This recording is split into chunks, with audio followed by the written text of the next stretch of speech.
The random Spanish styling is it's just so Boise. And then there's these nice little obelisks at the top, which have a little bit of like an Egyptian reference. So Boise kind of having this weird mishmash of just drawing whatever we like from across the country or across the globe, and then just throwing it all in the melting pot of the city is just iconic for us. Oh, it was quite a day at the Boise Depot. Boise's iconic train station turned 100 today, and the city threw it a big old birthday bash. All evening long, the Boise Depot was buzzing with activity. Live jazz music echoed through the gardens, food trucks lined the driveway, and families, they were able to snap some photos with classic trains and, of course, some vintage costumes. Celebration was more than just a nod to history, though. It was an immersive step back in time. Some people came dressed in their best roaring 20s, as you saw, their best roaring 20s attire, I should say. Kids took part in crafts and scavenger hunts, and inside the depot, displays told the story of how this Spanish mission-style station helped shape the Boise we know today.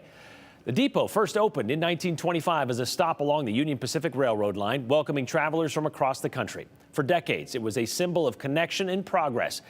Even though the last passenger train rolled through in the late 1990s, the building has remained a cherished landmark, perched above the city with one of the best views of downtown. The community was really happy to have it, and since then we've seen hundreds, if not thousands, of folks get married here, retirement parties here, all different community events like we've had this weekend. But of course, we want to use it for more. Well, today wasn't just about looking back, as we mentioned. It was also a chance to look forward. As Boise continues to grow, public transportation is becoming one of the biggest conversations in the city. Could the depot once again become a gateway for travelers? Could passenger rail service return to the Treasure Valley? Abby Davis was at the celebration today, and she has a closer look at how the past is inspiring big ideas for maybe the next 100 years. Brian, it's been roughly 5 hours of fun, capped off with this art installation. The artists say it's a representation of what the future of transportation could look like here, including the possible return of passenger rail. There were 3,000 people on this platform. All celebrating the 1925 arrival of Union Pacific's main line into Boise. Probably most of the city. A century later, Valley Regional Transit CEO Elaine Clegg dreams of the day Idahoans can board a train at the Boise Depot again. Service stopped in 1997 because of federal cuts. If this country was built on opportunity, this will build opportunity.